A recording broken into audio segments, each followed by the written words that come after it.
I do. And your name? Jeff Fogg, And where do you work? with the Attorney General's Office, Department of Criminal Investigations. How long have you been with the Attorney General's office? 3 years total. And prior to that, where did you work? I retired from the Frankfurt Police Department with 21 years in. And then after that, I worked as an investigator with the Department of Revenue for the state of Kentucky. And as a detective with Frankfurt Police Department, did you work homicide cases? Yes, ma'am. And work assault cases? Yes, ma'am. So many types of criminal cases? Yes, ma'am. Okay. And you were asked to become involved in this investigation? Yes, ma'am. Of the shooting surrounding the death of Breonna Taylor? Yes, ma'am. Now, if you would explain to the grand jury what is depicted in these enlarged photographs that we see on the easels. Yes, ma'am. And starting with Exhibit 1. Yes, ma'am.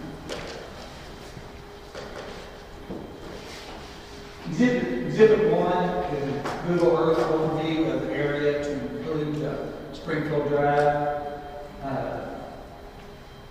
Of particular note, as you look at this is the direction the officer approached 2003 Springfield Drive as it comes to execute the warrant. This is 3003 Springfield Drive. This is the apartment buildings we're concerned with. And you will hear some information related to that gate later. This is the gate in question. This is the location of the gate in question. Can you all see, or would it be better to use the, can you all see this better?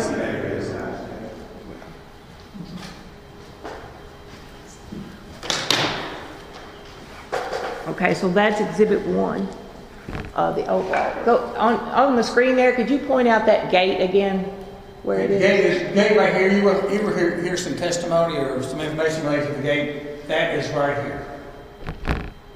And that's 3003 right there. So it's a large apartment complex. And the officers approached the scene coming this way. Okay, Exhibit 2. Yes, ma'am.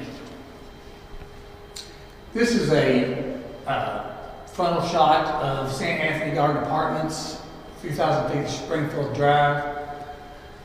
This is apartment 4. The apartment occupied by, at the time of the incident, by Breonna Taylor and Kenneth Walker. And this is apartment 3, and that was occupied by Cody Etherton, Chelsea Napper, and Miss Napper's 5-year-old child. Okay, Exhibit 3. Yes, ma'am. This is a frontal shot from outside the breezeway, 3,000 feet Springfield Drive. This is the staircase going up to apartment 8. These are some markers. This is apartment 4 behind the staircase. And this is apartment 3. And this is the, you will learn significant information about this patio door here, sliding glass door. Exhibit 4.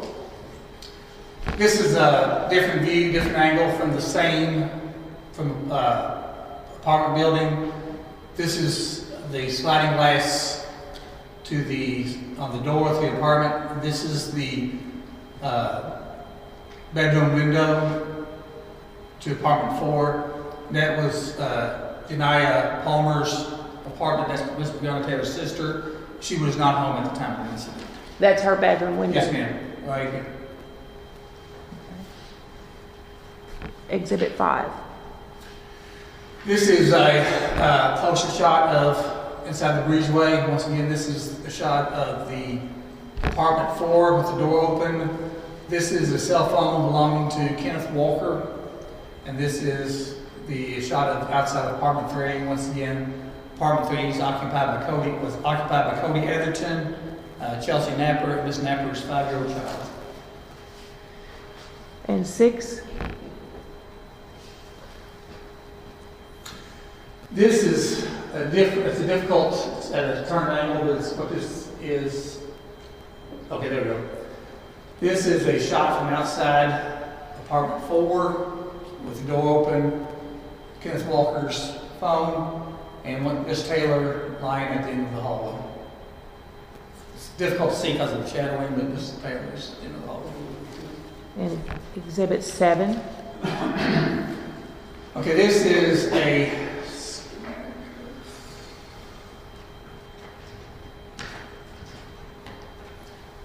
this is a floor plan of apartment 4 for 3002 Springfield Drive. This is the front door to the apartment. This is the patio balcony area with the sliding glass door, which you saw pictures of. This is the bedroom window that you saw a previous photograph of. This is Janaya Palmer's bedroom. Just a particular note, we will refer to this as we speak as the south bedroom. And this is going to be the east bedroom. This is Breonna Taylor's bedroom.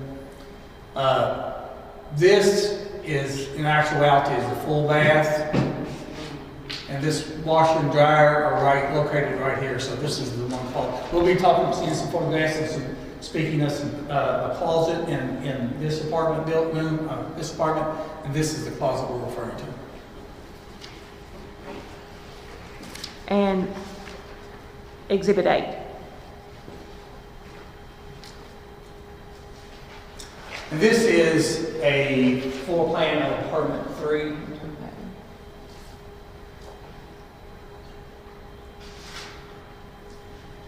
You will see some photographs later, and here's some discussion about apartment 3, some damage to some bullet holes on the wall here, and a closet. And we'll go with those as we get there. This is apartment 3. Okay. We'll now ask you to explain, let's go through the identifying the officers as well as Ms. Taylor and Kenneth Walker. He would explain to us here who is this photograph, Exhibit 9. This is a photograph of Breonna Taylor. She was the occupant in apartment 4 at the time of the incident. And go on to now Exhibit 10. This is Mr. Kenneth Walker. He was also inside of apartment 4. And as I say apartments, I'm referring to apartment 3 and 4 in 3003 Springfield Drive. Exhibit 11. This is Detective Brett Hankinson. He's assigned to the Criminal Interdiction Division of all the 7 officers involved, detectives involved in the execution of the arrest warrant, or the search warrant, were assigned to the Louisville Metro Police Department's Criminal Interdiction Division. This gentleman is Detective Brett Hankinson. He is 44 years old. He has been, at the time of the incident, had been on the LMPD for approximately 17 years. And number 12, exhibit. This is Detective Miles Cosgrove. He is 42 years old. He has been on the Louisville Metro Police Department for approximately 15 years. 13. And this is Sergeant John Mattingly. He was injured in the execution of the search warrant. He is 47 years old, and he has been on the Louisville Metro Police Department for approximately 20 years.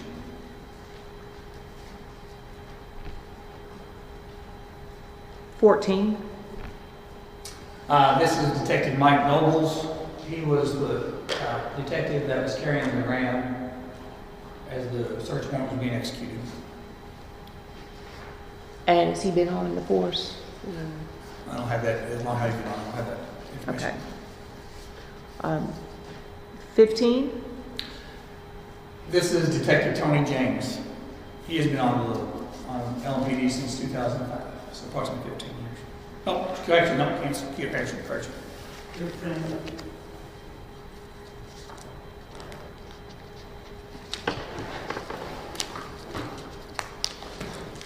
I apologize, I don't have that information. And is he the one that had the shield? Detective James had the ballistic shield, but you'll see a photograph of that in a few minutes.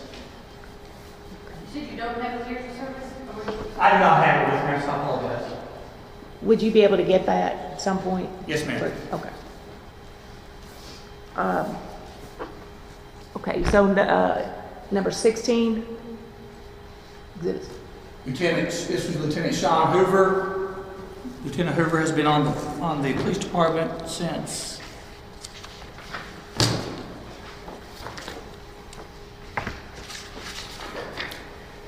he has been on the police department for approximately 17 and a half years. Okay. 17.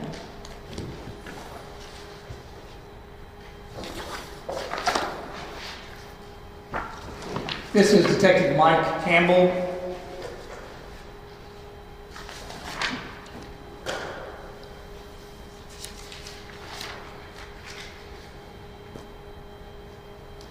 And he's been on the Little Police Department for approximately 22 years.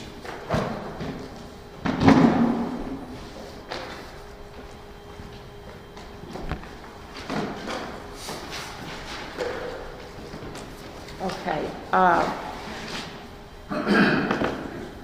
Now,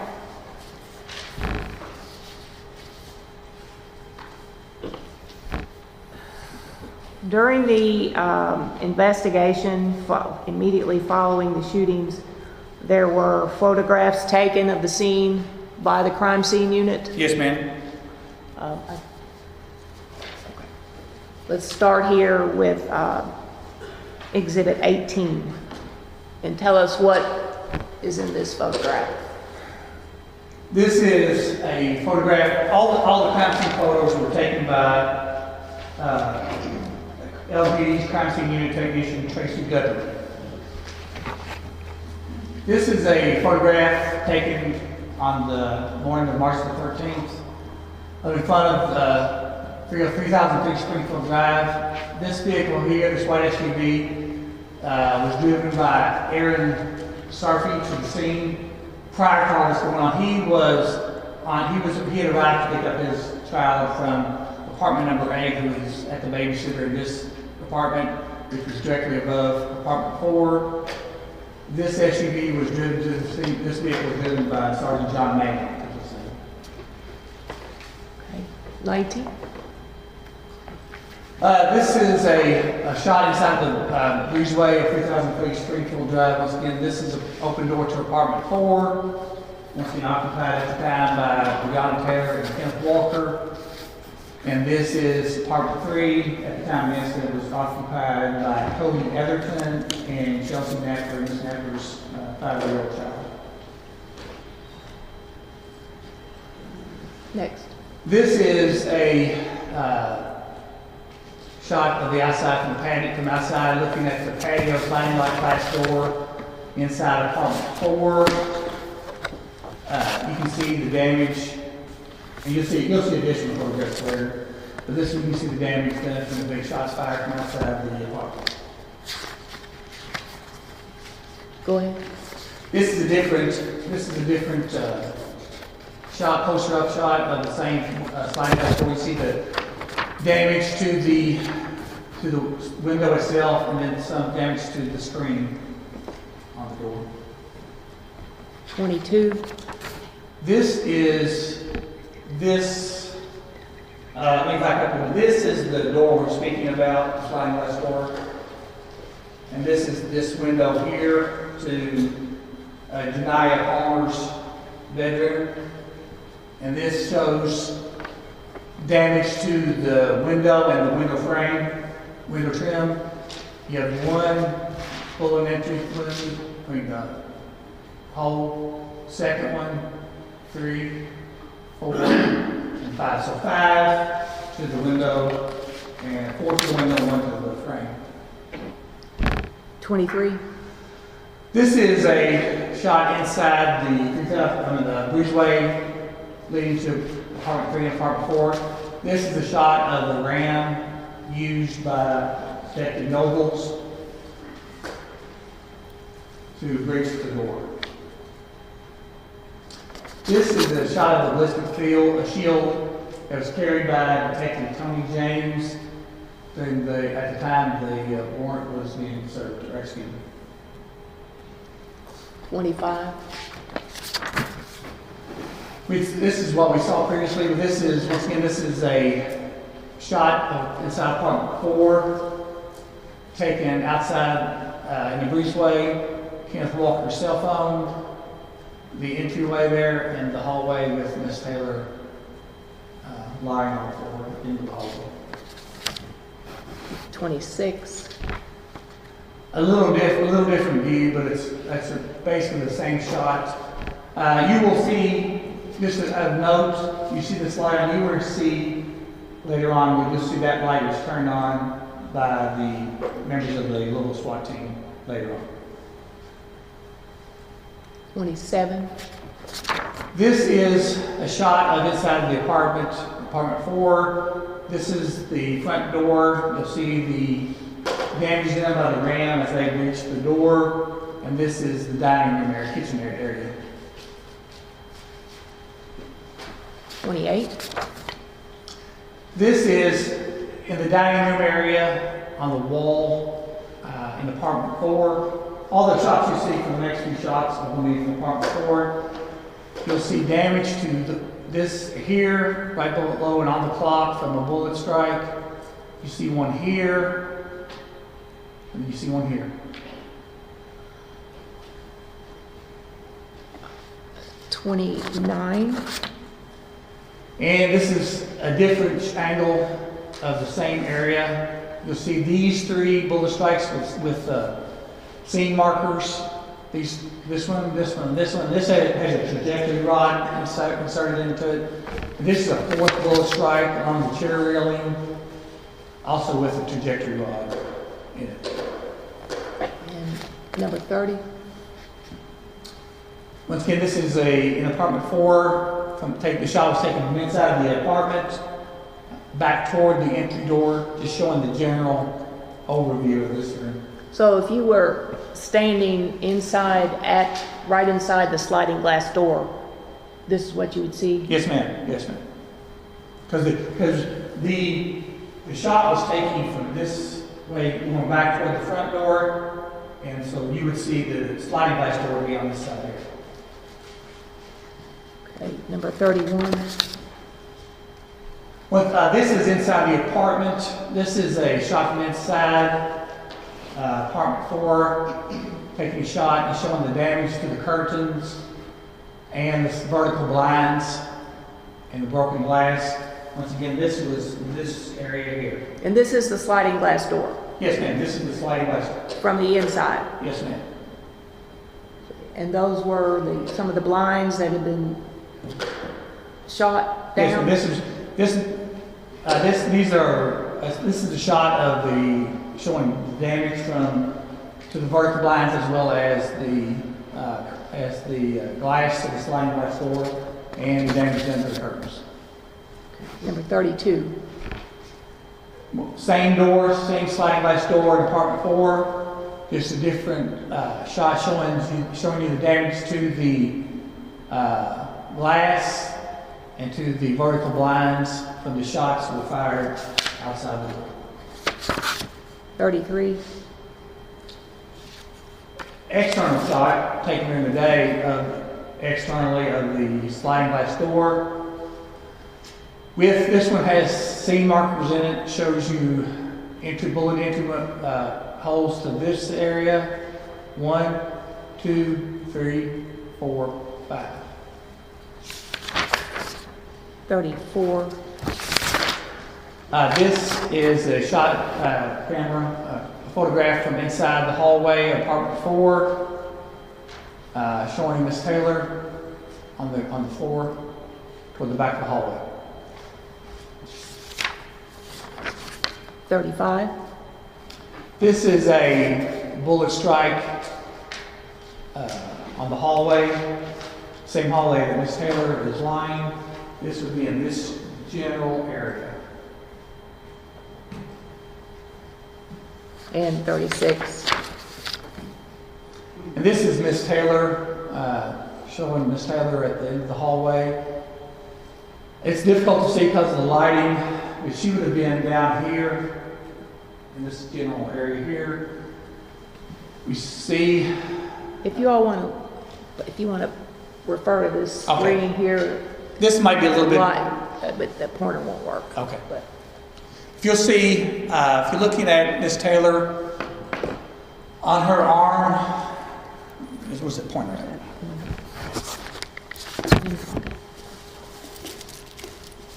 here it is.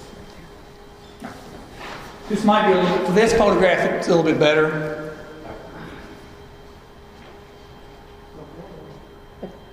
This is a entry wound on Miss Taylor's left arm from a bullet strike, and this is an exit wound on her upper arm, her upper left arm. Miss Taylor has a entry wound on her upper left leg, with the exit wound being on her left rear area, just below her lower back. It's difficult to see, and you'll hear more about this later, but Miss Taylor received a gunshot wound to the front with it resting at the back of her back. And she has an entry wound on the outside of her right foot, with the exit wound being at the bottom of her right foot. And then the heel. And there's a heel, which you can't see there, but there was a bullet struck her heel that was stuck to it, basically. It was protruding out, but we don't have a shot of that here. You will hear more about that later. And there's one that cannot be seen in the abdomen.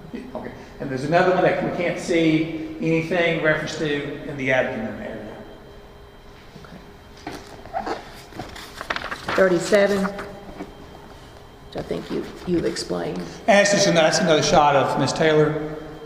Wounds she received. The wounds on her lower arm, upper arm, her hip area. And 38. A little different angle of the wound she received her right foot, but it shows the exit wound. 30. Bottom of her foot. 39. Okay.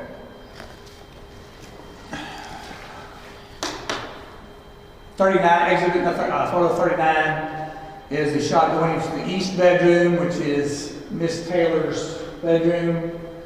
We see 3 bullet strikes in the hallway above Miss Taylor. 1, 2, 3, with damage from a bullet strike here and here. And this is right along this general area. The 3's here, and the bullet strikes right there in the east bedroom. 40. Closer up shot of the 3 bullet strikes on the door frame of the east bedroom. 41. This is the inside that shot from inside Miss Taylor's bedroom, just showing you the general layout of her bedroom. This was taken from inside the bedroom. 42. Okay, this is a photograph of her closet with the doors open. We're going to see an additional shot after this. This is the closet right here we're speaking.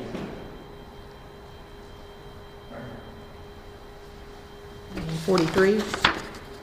Okay, this is a bullet strike inside that same closet with a scale marker here at the bottom on the wall, and you can see some drywall dust right here. 44.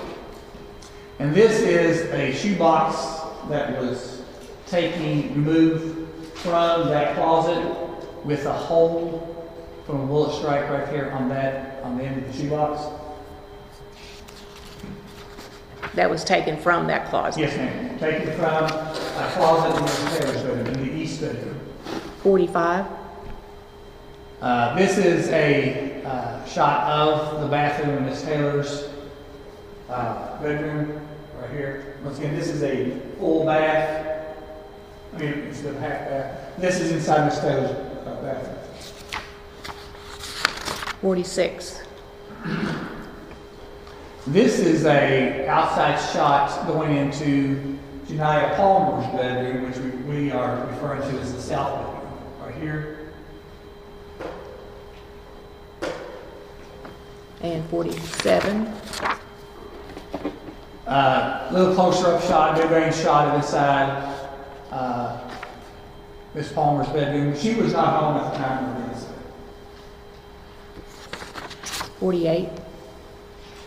Once again, a different angle just to document how the room was set up. Keep in mind, this is the window that would previously show you bullet holes, bullet damage to this window. This is that window here. And the bed was raised up by the crime scene unit. Yes, and we'll show you here in a second if you next shot. 49. This is a handgun, a Glock 43X, that was located underneath the bed in the south, correction. And that was collected by the crime scene unit. Yes, ma'am, and that was collected and placed in the evidence by the evidence collection team. Was it you? You'll hear more on firearm and bullet evidence and testimony.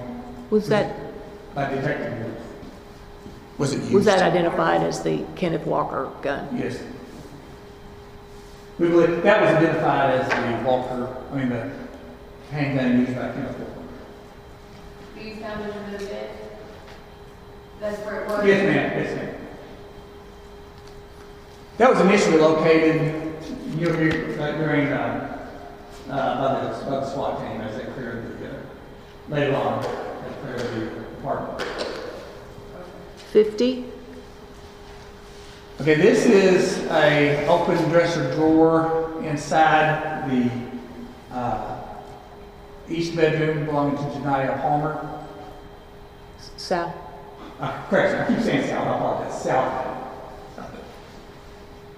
And there's a bullet strike on that drawer. Yes, you see the bullet strike on the drawer, top of the drawer. And then 51. And here is a up-close photograph of the bullet that was recovered from the south bedroom. That same drawer. That's 52. Okay, this is a shot from, once again, the south bedroom closet. This closet here. And this shows you, it just shows the entrance, the floor area of the closet. And then 53. And you'll see some damage on the floor, I believe. A bullet was located. The bullet was located there. 54. And this is damage to the wall in the south bedroom behind the door, 2 bullet strikes, and that would have been right in this area here. And would you point out while you're there at the floor plan where the dresser was on that wall in the south bedroom? The dresser was here, on this wall here. Okay. 55. This is a photograph taken from inside the south bedroom, trying to depict, this is where the furnace is located, and this is where the air conditioning unit is located. There's a bullet strike here, and here. And 56. And this is a closer shot of the same 2 bullet holes here on the wall to the furnace, to the closet, and where the air conditioning units located. 57. And this is a shot of inside the bathroom in this area. Of a bullet that was located in the shower tub area from the soap holder shelf. 58. Okay, now we've moved to apartment 3. This is a shot of a bullet strike to the clock with a scale. Would that wall and clock be, I guess, the opposite, on the other side of the wall in Breonna Taylor's apartment? Yes, ma'am. Where her clock was, is that clock in apartment 3? Yes, ma'am. In the same place? Yes, ma'am. Okay. And 59? This is a shot of in apartment 3 in the dining area of a bullet strike just above the chair railing. 60? And this is, once again, this is apartment 3. This is a shot where one of the bullets was located on the table. And 61?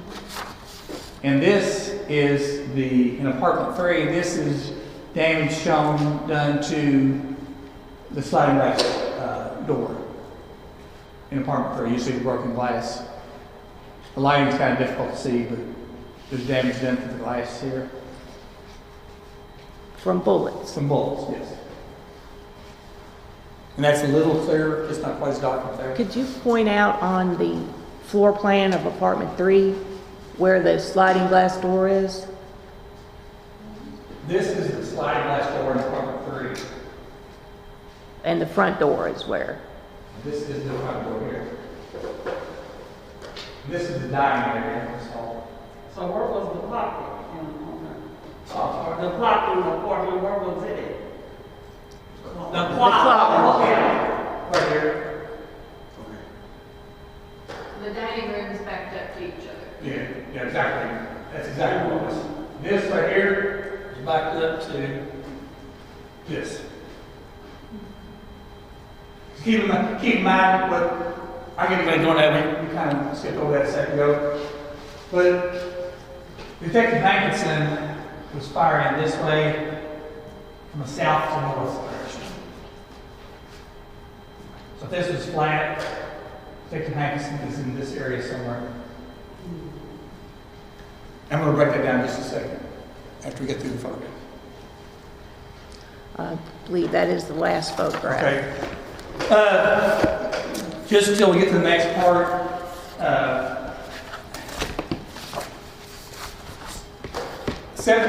As you listen to this information, just kind of keep it in the back of your mind. 7 detectives assigned to the Louisville Metro Police Department's Criminal Interdiction Division were attempting to execute a search warrant at 3003 Springfield Drive, apartment number 4. The warrant was signed by a judge, and the warrant was dated March the 12th, 2020. The search warrant was for St. Anthony Gardens Apartments, 3003 Springfield Drive, number 4, Louisville, Kentucky.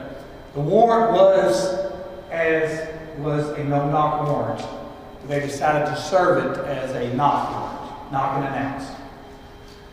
Like the warrant itself was to try to find illegal drugs, drug paraphernalia, and money. The officers arrived at this location 12:35, just 35 minutes after midnight. And they began to attempt to execute this warrant at 0040 hours. Okay, we'll go over the 3 officers that discharged their firearms on March 13th. It is believed, after Sergeant Brown Manley, he was first at the door, after receiving a gunshot wound from inside the apartment. He fired 6 rounds from this general area in and around the front of the residence, inside the apartment. Detective Miles Cosgrove fired 16 rounds in the same general area. Detective Brett Hankinson, once again firing from the south to the north direction, fired 10 rounds from outside the opponent. You will hear more specifics about this later from Detective Greg Wolf. But this is, as you see the photographs and hear, listen to the witness statements, kind of keep that in mind.